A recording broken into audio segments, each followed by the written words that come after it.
As the trade deadline is nearing a month away, I decided to take a look at some of the trade bait lists specifically from The Athletic. I combed through and picked out some of the names and destinations that I really thought made sense in attempts to discuss their validity and why each team would be logical for these players to be traded to. And with that, here are 6 players that could very well be trade bait for 2021.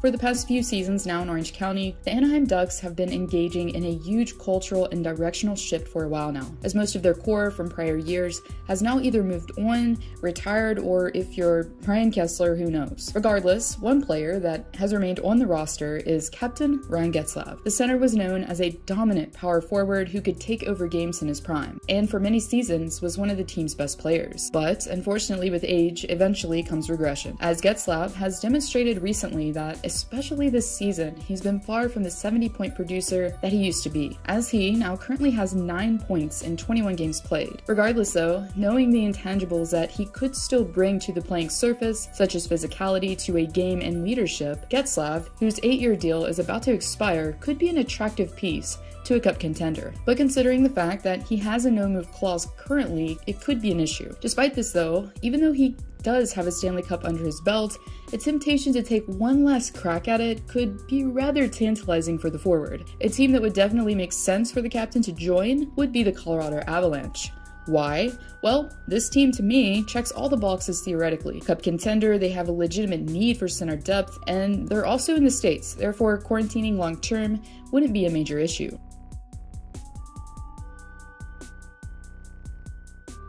Things in the desert for the Coyotes have been pretty much uncertain for a while now, as a previous GM scandal has really put them in a bind, as the franchise was already struggling prior to having their first-round pick taken from them. Now, the club, who is in desperate need for more talent, is going to be an obvious seller when it comes to the trade deadline. Among a few names on the roster, the biggest potential piece to be moved could be Arizona's captain, Oliver Ekman-Larsson. As a defenseman who was once thought to be the face of the franchise, has been a far cry statistically from the 55-point scorer that he once was during the 2015-16 season. Currently looking for his first goal after 12 games played, Ekman-Larsson could greatly benefit from a change. Despite having a full no-move clause on his 8-year $66 million deal, the defenseman has expressed a willingness to move on from his struggling team. According to multiple sources, the 2 destinations that have caught OEL's eye are Vancouver and Boston. Now, considering the fact that Vancouver is far from being a cup contender and probably a buyer at all this season, despite, what Jim Benning says, it definitely narrows things down to Boston. The Bruins, after losing power play specialist Torrey Krug and former captain Zdeno Chara, have been desperately trying to compensate on the back end for the losses, knowing that he's not even 30 yet and still has some good years left in his prime, paired with the fact that he's recorded at least 20 points on the man advantage 3 seasons in a row previously, does definitely lay the groundwork for this move to make sense in the long run. And to top it off, Boston has all of their draft picks for 2021, FYI.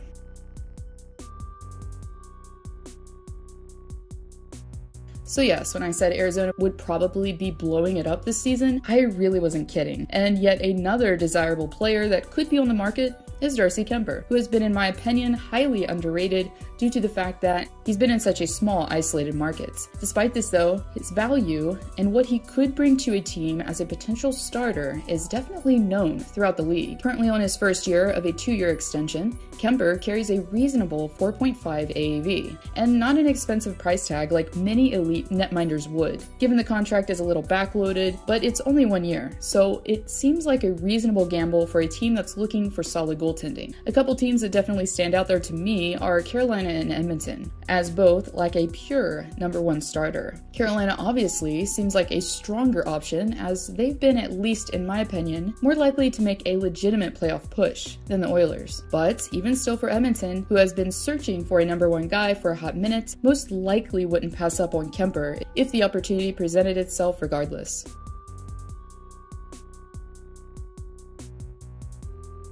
So obviously Detroit is going to be a seller, and there's really no need for me to explain it because, it's unfortunately just that obvious. But they have what I'd like to think of as a Kyle Dubas type piece currently on their first line. Why does Ryan fit Dubas's criteria? Well, for one, very cheap contract that's about to expire from Toronto. No, just kidding. A veteran with experience and a potential depth scorer that could play behind or even with the top 6. With 13 points in 25 games played with Detroit, Ryan has proven that at 33 years of age, he can still produce. And after several similar veteran signings and acquisitions, such as Joe Thornton, Wayne Simmons, and Jason Spezza, I really believe Ryan, if he's not already, should be one of Toronto's targets come trade deadline. Probably the biggest, most exciting potential trade on this list to discuss is the Jack Eigel New York Rangers exchange. As most of us know by now, despite Buffalo's ploys to try and change Jack Eichel's morale and outlook on all things Sabres, the captain could very well find himself dealt this season. And the forward would be an instant offensive boost to any team that's not only looking to turn a new page, but also cement its core, as Eichel has yet to turn 25. Therefore, the forward would be the perfect asset to add to a young team. Obviously, I'm deciding to entertain the same suitor as everyone, but for good reason, the New York Rangers, as the team fits all of the criteria that would make logical sense. They have the cap space, they need for a star center in the top 6, and they're in a perfect state and point in time culturally where Eichel joining them would be ideal, as the team has lots of young talent including Alexis Lafreniere, Adam Fox, and K'Andre Miller. Not only would Eichel bring his offensive expertise, but also leadership to the table, as he has the known experience of being a captain. And let's be honest, I'm pretty sure Jack would jump at the opportunity to go basically anywhere right about now, and the deal could grant them, amongst other pieces, I'm sure, a first-round pick for 2021.